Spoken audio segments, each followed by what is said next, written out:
Hello friends, welcome back to design by Regina. Hello guys, இந்த வீடியோவில் எப்படி 3D flower make பண்ணுறதுன்னு பார்க்கலாம். ஃபஸ்ட்டு ஒரு லேயர், அதுக்கு மேலே இன்னொரு லேயர், அதுக்கப்புறம் ஃபைனலாக ப்ளூ கலர் கட் பீடை வச்சு ஒரு லைன் போட்டிருக்கேன். அது எப்படி மேக் பண்ணுறது பார்க்கலாம் வாங்க. ஃபஸ்ட்டு ஆக்சுவலி 3 லேயர் இருக்கிறதால ஒரு சைஸு, ஃபஸ்ட்டு ஒரு சைஸு, அதுக்கப்புறம் ஒரு சைஸ், அதுக்கப்புறம் ஸ்மால் சைஸ் இந்த மாதிரி நான் ட்ரா பண்ணி ஆக்சுவலி நான் நார்மல் சில்க் காட்டனில் கிளாத் எடுத்து பாக்ஸ் ஸ்டாண்டில் இந்த மாதிரி ஃபிக்ஸ் பண்ணிவிட்டு வரைஞ்சிக்கிறேன்.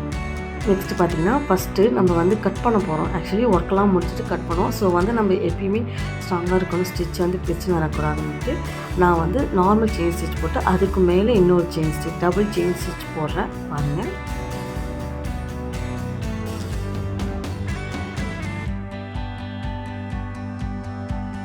ஃபுல்லாகவே கண்டினியூவாக போட்டுட்டு நாட் போட்டுக்கணும். மொத்தம் நம்மளுக்கு எவ்வளோ வேணும், இது ஆக்சுவலி 3D, இதை நம்ம கட் பண்ணிவிட்டு நம்ம ப்ளவுஸில் ஸ்லீவ்லேயும் நெக்லேயும் நம்ம அட்டாச் பண்ண போகிறோம். ஸோ எந்த அளவுக்கு நம்ம கனெக்ட் பண்ணி வைக்கணும். ஆக்சுவலி கால்குலேட் பண்ணி பார்த்தா ஒரு ஃப்ளவரில் 6 கோல்டனு, அதுக்கு மேலே இன்னொரு சைஸு அது 6, இன்னொன்று ப்ளூ கலரு 6. ஸோ டோட்டலி பார்த்தா நம்மளுக்கு 18 தேவைப்படும். அதுக்கேற்ற மாதிரி மொத்தம் நான் 6 ஃப்ளவர் போட போகிறேன். அதுக்கு எதுவுமே கால்குலேட் பண்ணி வச்சுக்கேன் பாருங்கள். நல்லா போட்டோம். அதுக்கப்புறம் சென்டரில் எம்போஸ்டாக வேணுன்றதால உள்ளார சத்தூசி கொடுத்துருக்கேன்.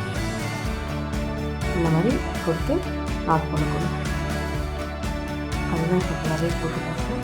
ஆக்சுவலி என்னென்ன கலர் வேணும் நான் கோல்டனும் ப்ளூவும் எடுத்துக்கிறேன். கிளைண்ட் கோல்டன் தான். இது ஆக்சுவலி இப்போ தான் போட்டிருக்கேன் பாருங்கள். கட் பீட் ஒர்க்கு, அதாவது நம்ம லோடிங் ஸ்டிச் சொல்லல, அதை வச்சு கட் பீட் போட்டிருக்கோம். ஓவராலாகவே முடிச்சதுக்கப்புறம் அந்த பாக்ஸ் ஸ்டாண்ட்லேருந்து நான் எடுத்துக்கிறேன். எந்த அளவுக்கு நம்மளுக்கு கரெக்டாக வேணுமோ அந்தளவுக்கு கால்குலேட் பண்ணி நம்ம போட்டுக்கணும். இந்த மாதிரி சிசர் வச்சோ இல்லை கட்டர் வச்சோ நம்ம கட் பண்ணிக்கலாம். இந்த மாதிரி கரெக்டாக பிசர் இல்லாமல் வரத்துக்கு என்ன பண்ணலாம், பேக் சைடில் க்ளூ இருக்கும்ல, ஃபேப்ரிக் க்ளூ இருக்கும், அதை வச்சு நம்ம வச்சு கொஞ்சம் நேரம் ட்ரை ஆக்கிட்டு அதுக்கப்புறம் கட் பண்ணினா அந்த பிசர்லாம் எதுவும் வராதவங்களுக்கு அழகாக அந்த ஷேப் வந்துடும். இதுதான் ஃபுல்லாகவே நான் கட் பண்ணிக்கிறேன். நெக்ஸ்ட் வீடியோவில் இது எப்படி நான் யூஸ் பண்ணுறேன்னு நான் உங்களுக்கு போடுறேன்.